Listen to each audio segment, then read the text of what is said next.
warahmatullahi wabarakatuh. Bismillahirrahmanirrahim. Raditu billahi rabba wa bil islami dina wa bi Muhammadin nabiyya wa rasulah. Rabbi zidni ilma warzuqni fahma, amin.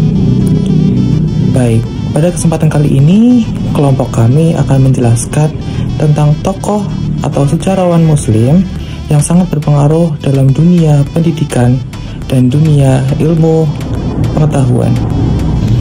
Oleh karena itu, kelompok kami akan menjelaskan tentang Al-Khawarizmi dan Ibnu Sina. Untuk selanjutnya akan dijelaskan oleh teman saya. Ibnu Sina Avicenna. Ibnu Sina pada tahun 980 sampai 1037 dikenal sebagai Avicenna.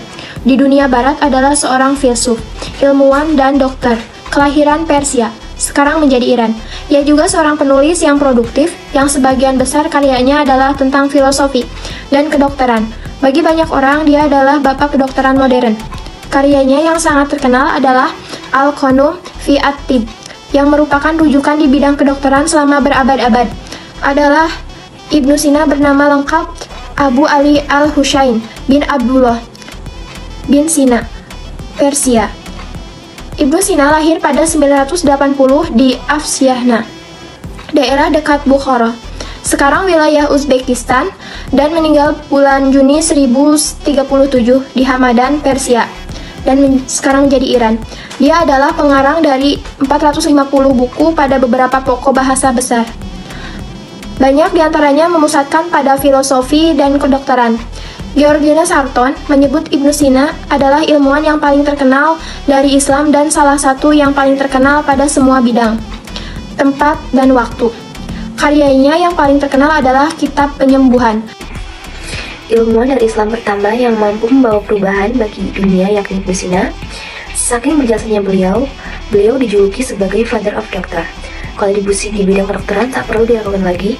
Selain Qanun fi at-Tibb sebagai referensi kedokteran, ada pula karya lainnya, yaitu penemu manfaat etanol. Salah satu penemu dari Ibnu Sina masih dipakai sampai saat ini adalah etanol. Seperti yang diketahui, etanol merupakan salah satu cairan yang banyak dipakai di kedokteran. Gunanya adalah untuk membunuh mikroorganisme yang berpotensi penyebab infeksi pada tubuh pasiennya. Ternyata tidak banyak orang tahu jika yang menemukan manfaat pertama dari etanol adalah Ibnu Sina. Beliau selalu menggunakan cairan tersebut saat hendak menangani pasiennya dan meracik obat. Hingga sampai saat ini, hammer atau etanol tetap digunakan di dunia medis. Penemu teori penularan TBC. Teman selanjutnya dari Ibnu Sina lainnya, ada teori penularan TBC. Seperti yang sudah diketahui, TBC adalah salah satu virus berbahaya dan mudah menular. Hingga akhirnya Ibnu Sina berhasil menjadi ilmuwan pertama menggunakan kevalidan dari penemuannya ini.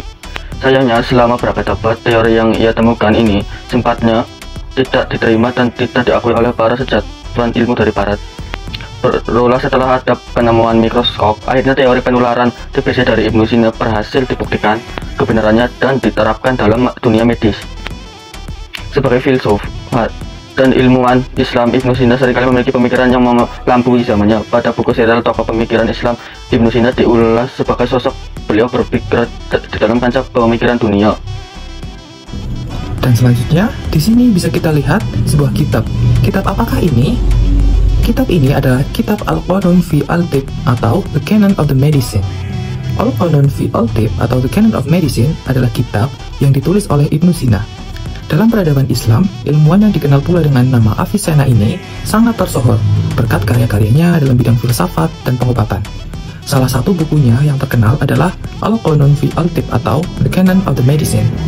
Buku karya Ibnu Sina ini kemudian diterjemahkan ke dalam bahasa Latin pada akhir abad ke-12. Tak pelak, buah pikiran Ibnu Sina yang tertuang dalam buku tersebut menjadi sumber referensi bagi penelitian medis di universitas-universitas di Eropa hingga akhir abad ke-17. Dan dalam buku ini, Ibnu Sina menjelaskan tentang dampak negatif atau kerugian bila seseorang memiliki berat badan berlebihan atau yang biasa kita sebut dengan obesitas. Ia pun menguraikan cara untuk menghindari dan mengurangi resiko dari timbulnya obesitas, di antaranya dengan rutin berolahraga dan mengurangi asupan makanan yang berlemak. Al-Khwarizmi, beliau dikenal sebagai penemu aljabar, algoritma, dan angka nol. Nama asli dari Al-Khwarizmi ialah Muhammad Ibnu Musa Al-Khwarizmi. Beliau dilahirkan di Bukhara, hidup di Khwarizmi, Uzbekistan pada tahun 194 Hijriah atau 780 Masehi dan meninggal tahun 266 Hijriah atau 850 Masehi di Baghdad. Al-Khwarizmi sebagai guru aljabar Eropa, beliau telah menciptakan si chance dan tangan dalam penyelidikan trigonometri dan astronomi.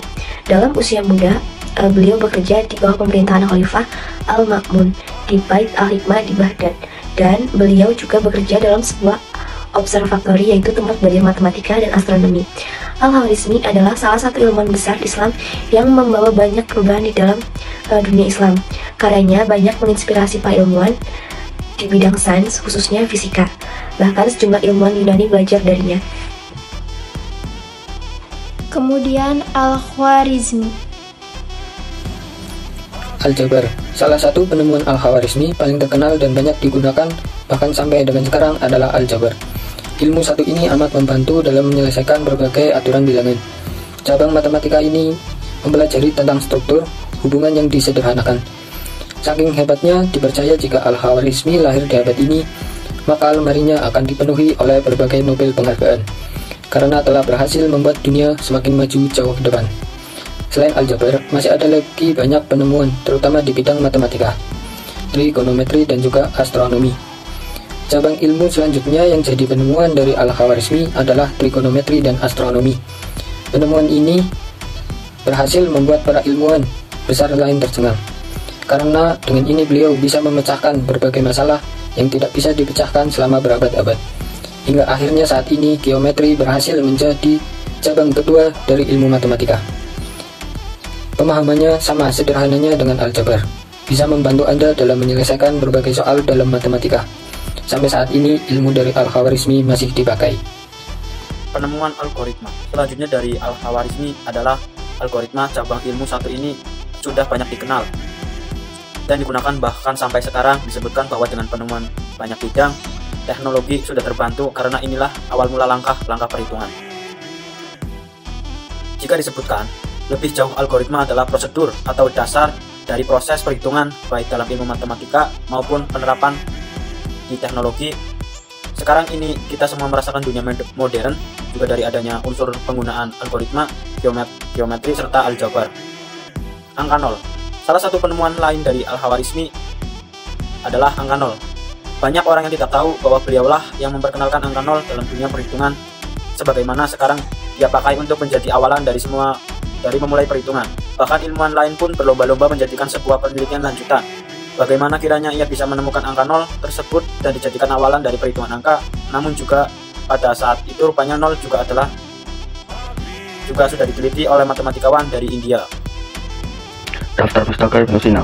Di Bukhara 19 tahun, kemudian Gurgan Khwarizmiyah 13 tahun, Ingurgan 10, 12, sampai 14, Inrai 1 tahun, Hamadan 9 tahun, dan Isfahan 13 tahun. Di Kutas 1987, Avicenna II, Biografi Encyclopedia Iranica Online ORG, diakses tanggal 7 Januari 2012. Major Periods of Muslim Education and Learning Encyclopedia Britannica Online 2007, diakses tanggal 16 Desember 2007. Avicenna 2007, Iran Encyclopedia Britannica Online, text access date 16 Desember 2007 dan diabaikan bantuan. Daftar pustaka Al-Khwarizmi. Rockets of Chistor, Latin translation of the Algebra of Al-Khwarizmi. Abu Ja'far Muhammad bin Musa Al-Khwarizmi. Referensi Al-Khwarizmi, penemu angka 0, diarsipkan 10 September 2018 di Wayback Machine, penemu aljabar. Wassalamualaikum warahmatullahi wabarakatuh.